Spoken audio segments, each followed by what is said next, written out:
اور پھر ایک دوسرے کے پیچھے نماز بھی نہیں پڑھتے. دعوت اسلامی والے امام کعبہ کے پیچھے نماز نہیں پڑھتے. جو امام کعبہ کے پیچھے نماز نہیں پڑھتے, مسجد نبی کے امام کے پیچھے نماز نہیں پڑھتے, وہ آپ کو نماز کی دعوت دے رہے ہیں تو وہ اپنی نماز اور اپنے فرقے کی نماز کی دعوت دے رہے ہیں, اسلام کی نماز کی. ہاں بالکل. ہاں اب یہ ہم پیچھے کھڑے ہیں, ہم نے کہا پیچھے سے امام کے اللہ اکبر. بھائی جو مسلح پہ کھڑا ہے حضرت وہ بھی تو دیکھو نا, یہ کس امام کے پیچھے ہے؟ آیا کہ یزید کو امام کہنے والا ہے یا حسین کو امام کہنے والا ہے؟ کیا کہنے, تو ذرا اس بات کو سمجھو نا.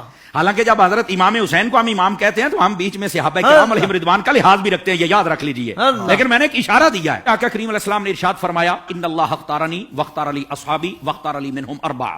فرما اللہ نے سب سے پہلے میرا انتخاب فرمایا, میرے بعد میرے صحابہ کا انتخاب فرمایا, پھر میرے لیے ان میں سے 4 کو چنا, حق 4 یار بھی آ گئے. ٹھیک ہے, پھر اس کے بعد فرمایا اس کے مختلف پہلو آگے ہیں, مختلف الفاظ و طرق و سند یہ روایت ہے, لیکن ایک روایت یہ بھی ہے فرمایا ان قریب ایک قوم آئے گی ینتقصونہم ویسبون اصحابی, جو میرے صحابہ کرام میں سے نقص نکالے گی, عیب نکالے گی اور گالیاں دے گی.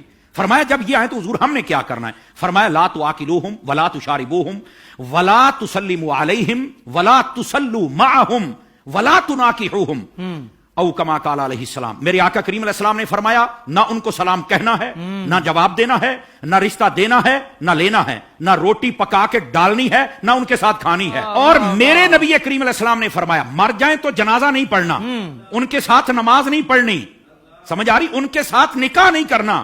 تو میں نے کہا یہ ہمیں چورن مت بیچو, ہم نے حضور کی حدیث پڑھی ہوئی ہے. اگر کوئی چاہتا ہے کہ ہمارے سامنے کھڑا ہو کر ہمارا امام بنے, امام بننے سے پہلے بندہ بن کے مجھے یہ بھی بتائے تیرا نبی کے بارے میں کیا عقیدہ ہے, تیرا صحابہ کے بارے میں کیا عقیدہ ہے, تیرا افضلیت صدیق اکبر بکار بارے میں کیا عقیدہ ہے, تو کل صحابہ کو جنتی مانتا ہے یا نہیں مانتا, تو نبی پاک کی اہل بیت کے بارے میں کیا کہتا ہے, یہ سارے عقیدے مجھے بتا دے, میں تیرے پیچھے کھڑا ہو کر نماز پڑھ لوں گا.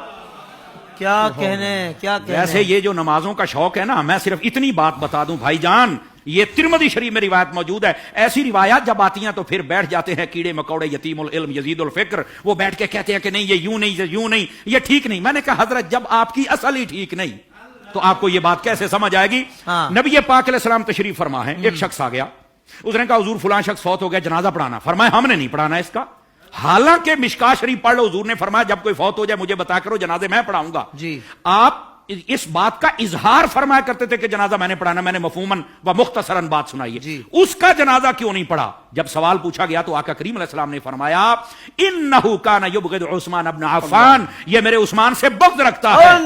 جب حضرت عثمان کے بغضی کا جنازہ نہیں پڑھنا تو بتاؤ پھر ابو بکر کے بغضی کا جنازہ ہم کیسے پڑھ لیں؟ بتائیے کیسے ہم ان کے پیچھے نمازیں پڑھ لیں اور ان کے آگے کھڑے ہو کر ان کے جنازے پڑھائیں اور ان کے ساتھ ہم پیار کی پینجے چڑھائیں اور ہم ان کو جفیاں ڈالیں؟ بھائی ان سب کو سمجھنا چاہیے یہ ڈائریکشن ہے سیدھی سیدھی سڑک, یہ شفاعت نگر کی ہے.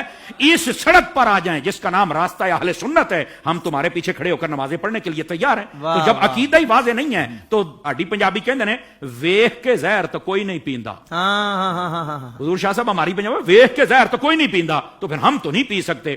ویسے اگر کسی کو زیادہ شوق ہو نا, بس نہیں وہ قرآن پڑھتے ہیں تو چھوڑو جی چھوڑو, داڑھی بھی ہے تو چھوڑو جی چھوڑو, مسلح پہ ہے, تو میں نے کہا آبا اللہ کی تفسیر اٹھا کے دیکھ لے, یہ تیرا شوق بھی پورا ہو جائے گا. حضرت حافظ صاحب ہوا یہ کہ حضرت فاروق اعظم کا زمانہ اقدس سے ایک قریب محلے میں امام آ گیا, اس کو نماز کے لیے ہر نماز کے اندر جب وہ قرات کرتا ہے تو آبا اللہ پڑھتا ہے. لوگوں نے کہا بھی اور قرآن نہیں آتا؟ کہتا آتا ہے. تو یہ کیوں پڑھتا ہے؟ کہتا مزہ آتا ہے.